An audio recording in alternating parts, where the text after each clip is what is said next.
Hello everyone, happy almost Halloween. We are 1 week away from the start of Halloween Horror Nights 32. I cannot believe how fast the time has flown, but yes, believe it or not, we are 1 week away from opening night and I couldn't let the whole month pass without having one more video for you guys. So today is going to be a Halloween Horror Nights Q&A. I asked you guys for questions on Twitter and Instagram. Told you it could be anything: lore, history, opinions, tips, tricks, whatever you guys wanted to know. And I'm here today to answer those questions.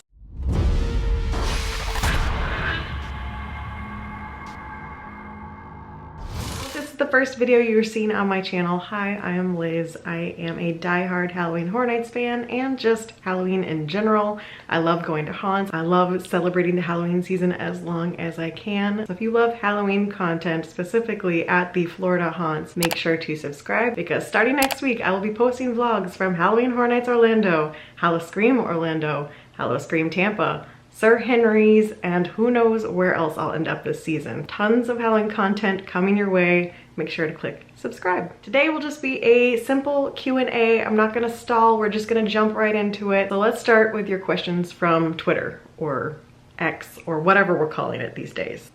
It'll always be Twitter. Lynn's CL had a few questions. Let's go in order.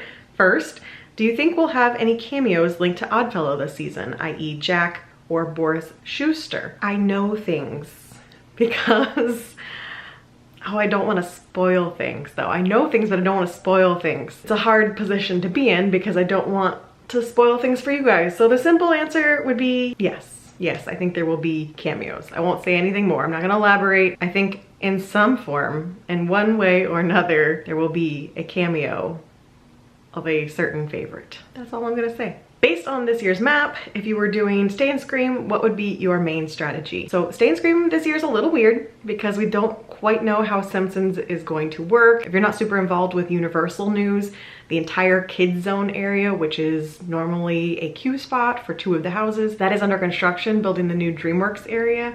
So we do have a sign for a house over by ET, but the other entrance to the house will be over by Men in Black. So that makes Stay and Scream in that area a little interesting. I still think that's one of the best options, but opening night will really tell us how that's going to work. The new Richter's Zone seems pretty good. It will most certainly go to Chucky. The Today Show that they added, I assume will go to Blood Moon, which will be that first house right there by Minions. And then I saw a list that has Production Central. I don't know where they would go, if they would also go to Blood Moon, but then New York is gonna go to Stranger Things. Which is the most popular this year? I'm gonna guess that most people are gonna be waiting to do Stranger Things, so I have a feeling that the New York Stay and Scream is going to be the busiest. So if Stranger Things is your top priority and you are doing Stay and Scream, then New York is gonna be the place for you. Just be prepared for waiting for a long line within Stay and Scream before you go to the actual house queue. That's kind of the way Stay and Scream works these days. It's,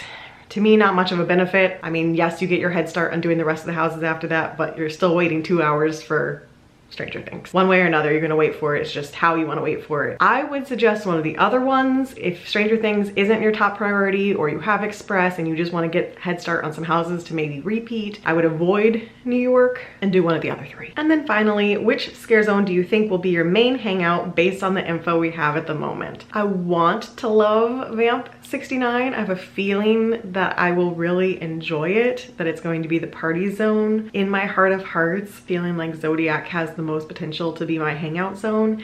It just depends on the costuming, the music, once opening night arrives and we get more info on it, but I really like the dark, creepy zones. I like my comedy zones too, don't get me wrong, but I love the dark, creepy zones, and Zodiac I feel like has the most potential right now. Tim Purcell asks, do you think we'll be seeing a Blumhouse Halloween Ends house within the next 2 years? This is hard to say. I feel like they have a pretty good partnership with Blumhouse, so they're obviously enjoying bringing Blumhouse movies to life. Will it still be relevant enough to bring it to Horror Nights? I don't know. Or do they just start going back through the Halloween movies that we've already seen, like Halloween 2 all over again? I think Michael Myers is bound to come back to the event multiple more times, and you gotta have a movie to base it off of in order to include him. So I think odds are decent, but I think it had a better chance when the movie actually came out. But I won't be shocked if we see it at the event someday. River Metz said, I want to take my mom to HHN for a few hours one year, but she's not a horror person at all. What are some things for helping ease in older / not horror people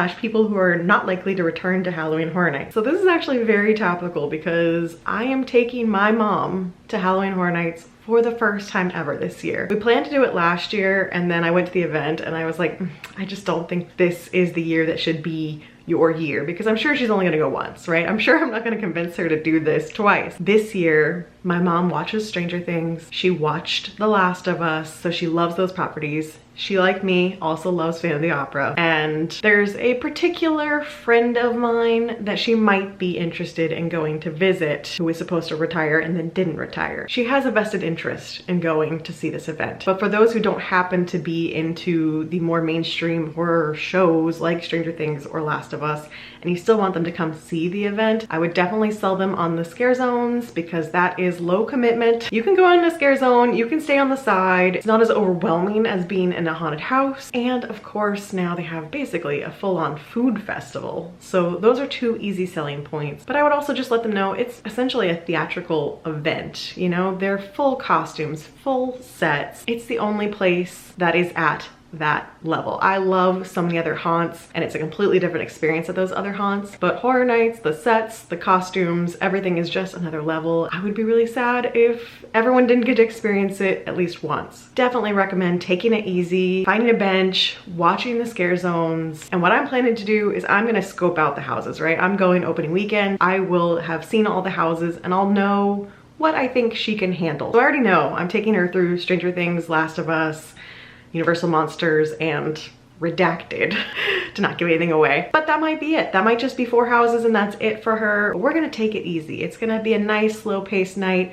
We're not gonna try to see all 10 houses. Hopefully she's not mad at me afterwards. She survived Sir Henry's last year, and that's a more personalized experience because it was her and I going through the houses alone. So she survived that. I think she can handle Horror Night, and I hope that your mom has a blast as well. Okay, we're gonna move over to Instagram. D. Jadley had a few different questions here. We'll start with, I'm coming alone for the first time, but kinda don't want to be. Tips on making HHN buds. Well, I don't know, D. Jadley, if you use Twitter, if you're still using Twitter, but there is a big Horror Nights community on Twitter. Also, if you happen to listen to RIP Tour podcast, which is the podcast that I'm part of, we have a Discord, so you could absolutely join that Discord and start chatting with people and make some friends there. There's a lot of different Discords out there. I think Horror Night Nightmares has a Discord. I would definitely recommend looking into those and meeting people, chatting with people online before you get there, because it makes it a little less awkward than just trying to meet someone at the event. I think these days everyone's hanging out on Discords, so I will leave some links down below to some of the communities that I see, and hopefully you can find some friends to hang out with. The next one from D. Jadley is advantages of going alone to HHN. You guys know, I ignore the slogan. That never go alone thing does not apply to me. Now, do I end up alone the entire night? Usually not, because usually I see a friend in the fog. We end up hanging out in a scare zone. We go into a house together, however it works out. Plenty of nights I will be there solo, because here's the thing. When you are by yourself, you can do whatever you want. You can sit in Graveyard Deadly Unrest for 45 minutes and no one's mad at you because they want to go do houses. You can just soak up the event exactly how you want to soak it up. If you want to go 2 houses and then sit in scare zones the whole rest of the night, you can do that because it's only yourself. You're not having to worry about if someone else is hungry or thirsty or bathroom breaks or their feet hurt. You don't have to worry about any of that. All you have to do is worry about yourself and how you're feeling, and it's very freeing, and I highly recommend it. Is it a little weird walking through houses by yourself? A little. It's more fun with a group going through houses because you get to see them get scared, they get to see you get scared. Sometimes you make friends in the queue anyway. There have been moments in my past where people thought I was a plant because I was by myself enjoying line, and they could tell I was by myself, and so they were very suspicious of me because they thought I was a scare actor that was going to get grabbed going through the house. But in general, no one's paying attention to the fact that you're there by yourself, and no one cares. It's just you don't have someone to talk to in the line, you don't have someone to react with in the houses. But the scare zones, easy peasy being by yourself. I love just sitting, observing, vlogging, and I have a great time. They say never go alone, but every time they have a commercial with a group, something bad happens to them. So who exactly came up with that slogan? I think it might be Fear himself. So the next question is from Javi. What year or moment was it when you realized you love this event enough to go every year?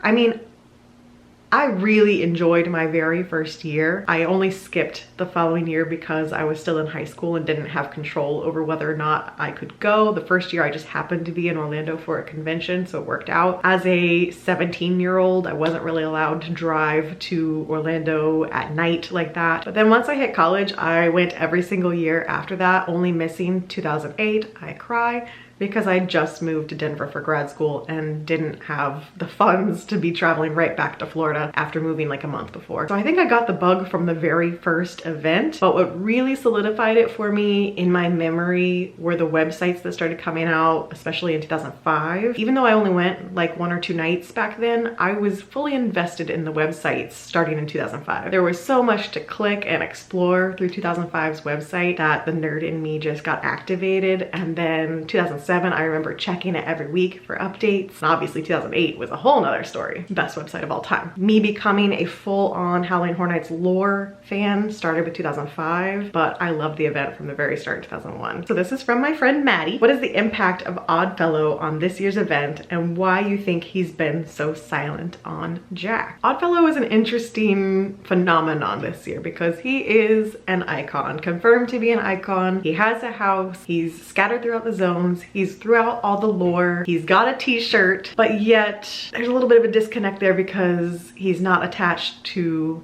the marketing. But I'm not surprised by this because I felt that this was the direction we were going. The designers of the event, the team that builds the event, they are tasked with designing an event that not only the general public will want to come to with Stranger Things and Last of Us, but also creating lore and original stories that all of us fans will connect with as well. So they have a hard job. But marketing, they're aiming for the general public, right? They know that we as fans will be there. They don't have to market to us. They know we'll be there. So I'm not shocked that Oddfellow didn't get a commercial, but I'm curious to see what the reception of him will be at the event for the general public who don't know who he is. Because did they listen to the podcast? Probably not. Did they really read through house descriptions? Probably not. So will they get there and be really confused? The concept won't work because it wasn't on a commercial. Will they roll with it like the Pumpkin Lord and just be like, all right, this guy, I guess he's the icon. Do they even know what an icon is these days? I don't know. I'm curious to see how that all plays out and how the reaction is to him as a character outside of us fans who have been desperate for an icon. As far as Jack, I think we'll learn more once we go through the event, and I think we'll learn more once we go through the house. If I were Oddfellow and this was my chance of being an icon, you know, fourth wall breaking, I wouldn't want to mention Jack. Jack is the most popular icon. I wouldn't want him trying to share my spotlight or steal my spotlight. I wouldn't mention him either. Plus that leaves the door open for a future event where maybe Dr. Oddfellow and Jack are back together in a year. So you gotta save some story for the future. Rach asked, what would be your dream HHN house to design? I'm gonna do an IP and like 1.5 originals. I've said this before, but with The Last of Us appearing at the event, I feel like it's even more in my mind. I would love to see a BioShock house. BioShock is one of the best video games ever created. It's creepy. I feel like the characters are just made for Halloween Horror Nights. The 1920s-esque underwater rapture setting is just begging for sets. That would be my IP that I think at this point, never gonna happen. The game is like so old, unless we have some sort of anniversary event that comes in the future. I don't think it's going to happen, but I would have loved it. For original, I always said I wanted a full Egyptian house, and last year kind of gave me that with Legends Collide, but I would like even more Egyptian, full-on pyramid Egyptian house. That's that, but I kind of got it last year, so they probably won't go that direction again. So on the flip side of that, which also probably won't happen anytime soon, I want a full-on Salem witch house, just traditional Salem witches. Think again with Blood Moon happening, I think it might be a little too close to what that concept would be, but someday we just need a traditional Salem witches Halloween house, like the little scene that we got in Wicked Growth, but a whole house of it. STG311 asks, how do you think this year will compare to previous years? Personally, I am very excited for this year. It's been a while since we've had this much lore and backstory for all the zones. We have a new icon, which we haven't had in a really long time. I have so much hope for this event. The IPs are half and half for me on whether I'm like insanely stoked for them or the bottom of my list, but the two that I'm insanely excited for are just so high up on my hype list, not literally because, you know, I had to put some originals on there, but in my heart of hearts, I am so excited for Stranger Things and Last of Us, that those combined with all of the originals we're getting this year, that Dueling Dragons house, I just feel like there's so much potential here, and I hope I love it as much as I am expecting to. This is gonna be a good year. I just have good vibes. Chandy's Scott asked, what new food / drinks are you most excited about? Well, let's take a moment of silence for my petrified rat tails, because I really don't think there's any hope of them coming back. I've been kind of joking about it for a while, but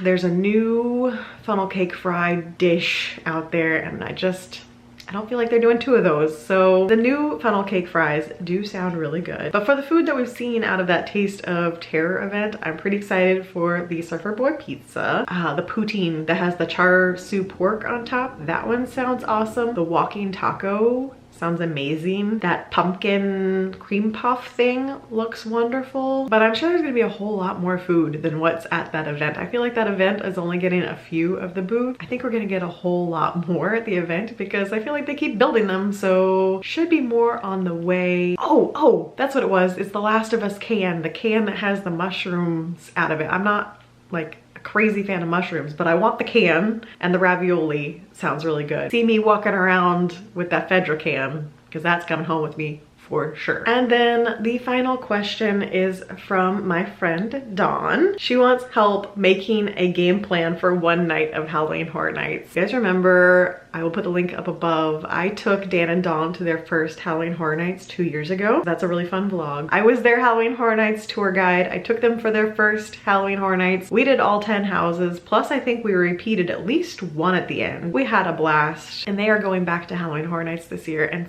sadly, they chose one of the only times that I will not be there in September, so I don't get to go along with them. So she's looking for some help on planning one night when you don't have a Halloween Horror Nights expert with you. This is getting tougher and tougher every single year. The crowds are just crazy. I expect with Stranger Things and Last of Us that the crowds are going to be even busier. It is hard to navigate when you only have one single night at the event. I will give 2 versions of this. I will give a version when you don't have Express and if you do have Express. If you don't have Express, if you have an annual pass, go to Stay and Scream. Pick one of the Stay and Screams. Not Stranger Things would be my recommendation, but to each their own. Pick a Stay and Scream and go to it. If you don't have an annual pass, I would consider getting the Scream early ticket to give yourself access to Stay and Scream, just to give yourself that head start, because there are 10 houses this year and it is hard to see everything. Whichever Stay and Scream you choose, make sure that once the gates open, once you're allowed to do houses, keep hitting houses until the lines get too long. This is not the time to get a drink. This is not a time to get a snack. This is time to hit houses, because these days you don't get that much of a head start anymore. Pretty quickly once the gates open, it's flooded with people, so you've got to be chop chop chop hidden houses until inevitably the crowds catch up to you and the lines are long. And at that point you can take your breaks, you can get your drinks, you can get your snacks, you can watch your scare zones. But that first hour and a half, you need to be prioritizing houses if you want to see it all in one night. If you don't have Stay and Scream access, if you're just coming in the gates, I would recommend not going to the very first house you see. Also, don't bother going to Stranger Things, because everyone from that New York Stay and Scream will be in that queue already. So I would pick one of the other houses around, just not that very first one, because the majority of people are just gonna rush straight to that one. Obviously, most of the houses have Stay and Scream locations now, so there's gonna be people at all of them, but I do expect Stranger Things to be the one with the longest line right at the start of the night. At that point, make sure you have the app so you can check wait times without having to find one of the wait time boards. And I would say be willing to zigzag across the park based on wait times. If you're willing to sacrifice your feet, then you will have better odds of getting to see everything, rather than just being like, oh, well, I'm here, it's a 3-hour wait, we might as well just go ahead and do it. You can strategize, you can plan around that. Times will go lower at the end of the night. It's not like the old days where they dropped to like 5 minutes anymore. You could still have an hour and a half wait at the end of the night, but at least you'll get everything done. I can't even promise that. I've said at least you can get everything done. I cannot promise that you could do all 10 houses in one night without Express anymore. I used to be able to say, absolutely, you can do it. These days, can't promise it, but you can get to see most of everything in one night. I would skip the show. I would not do a sit down restaurant. I would make sure that your food break is short. Maybe grab some food from the carts and watch a Scarezone for a brief period of time, but you're mostly gonna be zipping around the park. Now on the flip side of that, if you have Express, you can see everything in one night. You can stroll in a little later, you can come at 7 o'clock if you want, and you can do all 10 houses in a night. Will it be slightly hectic? Perhaps. You should still be able to get to see Scarezones, get to see all 10 houses, and try some of the Horror Nights foods with an express pass, especially if you decide to do Stay and Scream. You'll have plenty of time. If you show up after the gates are already open, you might have to sacrifice a little bit of time with those food booths or in the tribute store in order to see it all, but you'll be able to see it all as long as you're not, again, spending an hour and a half eating at Finnegan's or going to see Nightmare Fuel. Just saying, like, priorities. If you want to see all 10 houses, maybe skip Nightmare Fuel. And then the last thing would be for either one of those plans, express or non-express, just go ahead and plan to be there until 2 a.m. If you already have it in your mindset that you're gonna be there from open till close, I think it makes it a little easier. But if you have your mindset of, oh, I'll be able to do all 10 and then be out of here by midnight, I can't promise that anymore. Hopefully you can make it work. So I think that's all the questions that I got from you guys on Twitter and Instagram. So thank you so much to everyone who submitted questions. Like I said, we are 1 week away. I will be there in the fog for opening weekend. If you are there opening weekend and you do see me out in the fog, say hi. Opening night might be a little hectic. I might be running and it might be a very quick hi, but otherwise I love to have spooky chats in the fog. So do say hi if you see me. Everyone else, I hope your countdowns to your trips to Halloween Horror Nights are dwindling, getting to single digits, getting closer and closer to being in the fog. And I will see you guys from the event very, very soon. So until then, stay safe and stay spooky. Bye.